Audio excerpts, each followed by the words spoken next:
And maybe now we should start talking about the upcoming trade deadline and what this team should actually do, Lepore, because, we just talked about the goaltending for the last 20 minutes and how awful it's been. But on the Sabres Leafs broadcast, Sportsnet's Elliot Friedman reported that the Leafs could be looking at Anaheim defenseman Hampus Lindholm as a possible option on the back end. So the question I'll ask you, Lepore, is what do you think this team actually needs at the deadline? Like, besides goaltending, which, again, we just talked about, and we could probably talk about for the next 3 hours if we wanted to. But outside of goaltending, what move do you think this team should make? The trade deadline is always an interesting topic because you want your team to get better. It's black and white. When you're a contending team, you want them to make a deal that gives you a better chance to make a run. But I'm kind of old school, and I have no reason for thinking this other than just historical bias and confirmation bias, that it always seems the teams that make almost, I don't say the biggest splash, but the big name, the teams that seem to go after the biggest name on the board and acquire that name never seem to do it.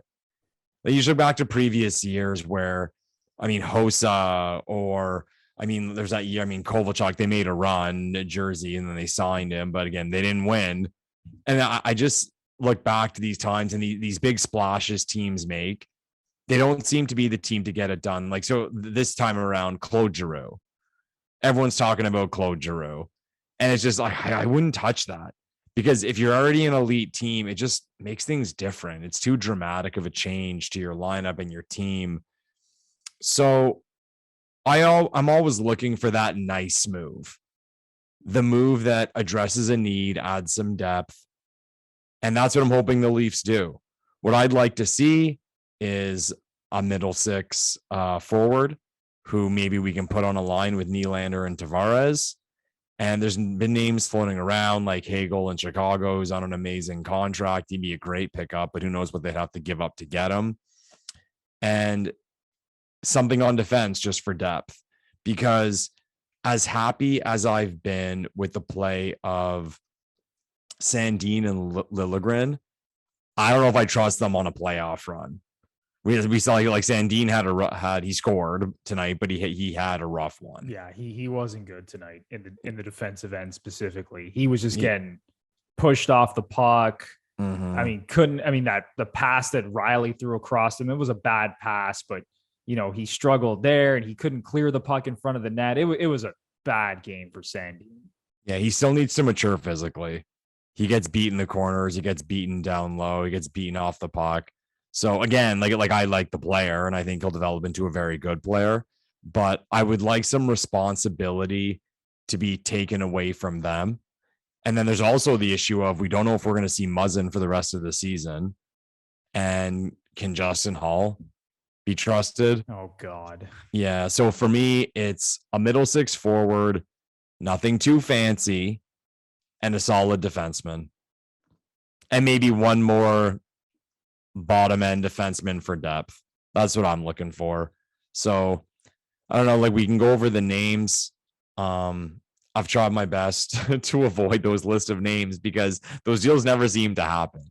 I've always said what I'd like to do is, as the trade deadline approaches, write down every deal and every name that Sportsnet and TSN say could very well happen, and then see the ones that actually happen. It's got to be like 5% or something like that. Yeah, it seems like every week one of the big hockey insiders comes out with another name that the Leafs are targeting, and it just changes on a week-to-week basis. There's been like 7 different names. At one point, I heard Travis Konechny on the Flyers even getting tossed out there.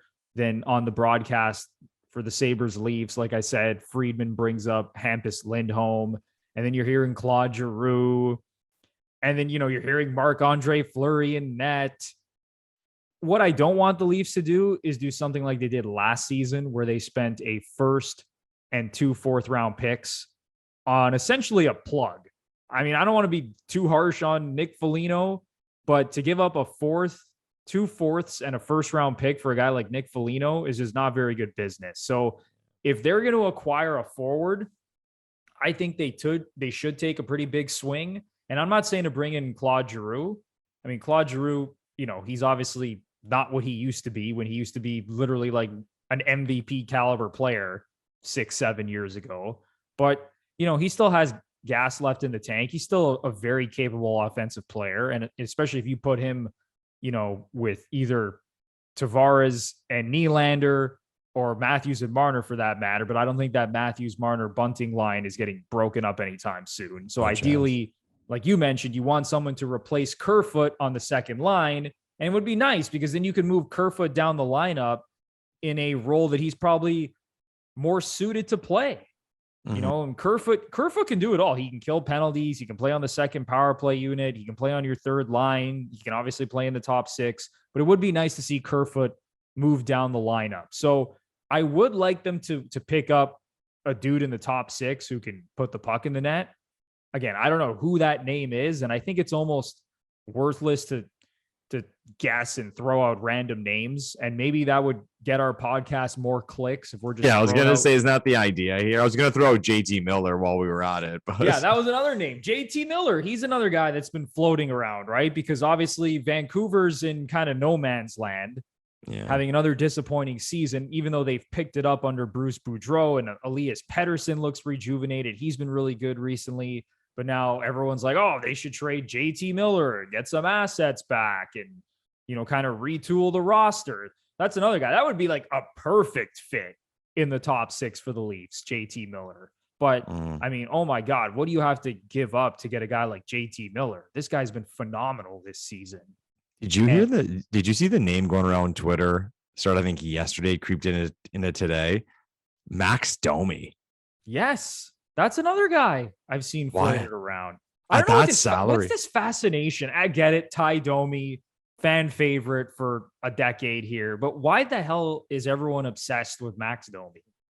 I think you say like obsessed, like the obsession with Max Domi is because his father obviously played here, but looking back to those early Matthews era years, that Max Domi scrappy player with some talent was exactly what they needed. So I think it all just kind of tied together in a beautiful bow. That the last name, he'd look great in the Leafs jersey. He's from Toronto. He would fit in with the young group. So I think there was all of that. But my vision of it was, if he ever signed with Toronto, it would be a la cheap. And then he signed that deal with Columbus, and I was like, how what? for that amount of money, they can have him. So at his current salary, I don't know why the Leafs would chase that. Not at all. Because again, where would he fall in the lineup? Does Tavares, Nylander, Domi look that much better than Tavares, Nylander, Kerfoot? Not at all. I don't think that's an upgrade whatsoever. No, like if they were to pick up a guy like Domi, it's for third or fourth line depth. And why would you have to trade what you probably have to trade because of the name? And that's the way the NHL works. And also because of the salary. He can sign for us next season a la cheap if he wants. Keep the GTA boy thing going. But no. I don't want the Leafs to touch that one. And again, a player from Columbus, playing for Columbus, whose father played for the Toronto Maple Leafs. What could possibly go wrong? What could possibly go wrong for the Toronto Maple Leafs? Oh my God, we can do an entire podcast on that. Yeah, they're gonna do it. Oh God, no! But I really do think that if the Leafs are gonna make a move, I'm on the side where I think they should just go all in to a certain extent. And again, don't unload, everybody in the prospect pool. Don't give away all of your draft picks, but I would go after a guy like JT Miller because I think that would be a true difference maker. And I hope that Dubas learned his lesson last offseason where he acquired Nick Foligno and, like I said, gave up 3 draft picks, including a first, and got 0 goals from Nick Foligno in the regular season and playoffs. And the guy was injured for basically half his Leafs tenure. So if they go after a JT Miller, I think that would be incredible. But again, you're going to have to give up a sizable amount to get a player like that. And then when you look at the back end, I was laughing at some of the takes that I saw about Ilya Lyubushkin when he was coming in. I don't know what on earth people thought the Leafs were getting in Ilya Lyubushkin. This is a third pairing defenseman who really can't do anything. I mean, he's a solid defenseman. He's not providing anything offensively. Sure, he throws his weight around and he's physical, but this guy's not moving the needle whatsoever. It was more of the Leafs just unloading that Nick Ritchie contract. I don't know why people can't believe they did. Yeah, that was a miracle in itself. I don't know why God. people were even getting remotely excited about Ilya Lyubushkin. Maybe because Justin Hall at the time was playing terribly, and same with Jake Muzzin. And Hall, you know, he was healthy scratch back-to-back games and then gets 5 points in 2 games against Washington and Detroit. Yeah. But again, winning goal. Do you trust that guy in the playoffs playing like 20 plus minutes a night? That's kind of scary. No. So ideally they can upgrade the blue line as well, but it's like, you know, if you're going to go after a guy like JT Miller, which I don't necessarily think is going to happen, but you know, it's nice to think about. And then what? Then you're going to go after Hampus Lindholm as well, who can be a quality top 4 defenseman, who can be like your 4th guy in your top 4. I mean, what the hell are the Leafs going to do? Unload their entire prospect pool for these guys in a season where the goaltending sucks? So it could all be, it could all be for nothing. Yeah. You know, as harsh and dramatic as that might sound, Lepore, they could make, you know, some big splashy moves at the deadline. But if they're going into the first round and Jack Campbell and Peter Mrazek have no confidence and they're allowing 4 goals a night, you know, I think back, do you remember that series a few years ago between Pittsburgh and Philadelphia where every game was like 6-5 or 7-6? Like, it was absurd. Yeah. Like, the goaltending was just egregious. Like, I'm getting to the point now where I'm scared that could happen, where the Leafs legit are going to have to score 5 or 6 goals in a playoff game to win. Like, it's crazy to think about, but that's what I'm saying. Like, they could make all the moves they want, but if these goalies can't figure it out, then it might not even matter, as harsh as that sounds. Yeah, but specifically with the D, though, if we step back a second, Muzzin being hurt, Hall being Hall, Liljegren and Sandin still with some growth that's needed. Is there any way the Leafs don't make a deal for a defenseman? I think they do. I will say for sure they're going to acquire a defenseman. Yeah, now that I think about it, yeah. But I just don't know the caliber of player they're actually going to acquire. Like, they might pick up another Lyubushkin, a guy who's like slightly better than Ilya Lyubushkin, just to kind of, you know, for as an insurance policy almost. Because like you said, it's tough to trust Sandin and Liljegren to play, you know, big minutes in a playoff series at this point. Yeah. I don't know. Like, I'd like to see the names. Who are the guys? And like, this is kind of a whole separate topic, but are there any guys who jump out in the lineup who you'd be more than willing to trade if a possibility came up to make the team better? Honestly, I'd be open to trading almost anyone outside of the core 4, Morgan Riley and TJ Brody. I mean, and maybe we include obviously Michael Bunting in that, considering he's on one of the best contracts in the NHL right now, on pace for 63 points, making under $1 million a year, which is insane. Yeah. I'd be open to trading anyone. Honestly, Kasha I'd be open to would be tough too. Yeah, losing exactly. He's been a real steady force on the third line with Kasha. But like, I'd be even open to trading Muzzin.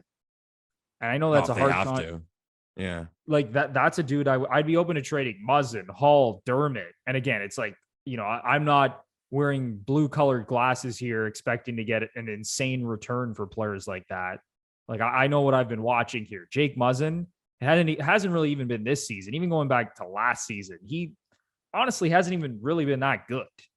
You know, as physical as he is at times, and he gives the Leafs that edge and the grit and the things we all like in the playoffs, he really hasn't been that great. And I don't think you're going to really get much in return if you unload some of these defensemen, but I'd really be open to trading a ton of guys on this roster at this point, because I think the most important thing is you keep your core together, you keep your stars together, you hope the goaltending can figure it out. And then if you can upgrade on defense, add in another top 6 forward, then you're really talking here. And again, this is a team that right now is a top 5 to 7 team in the NHL.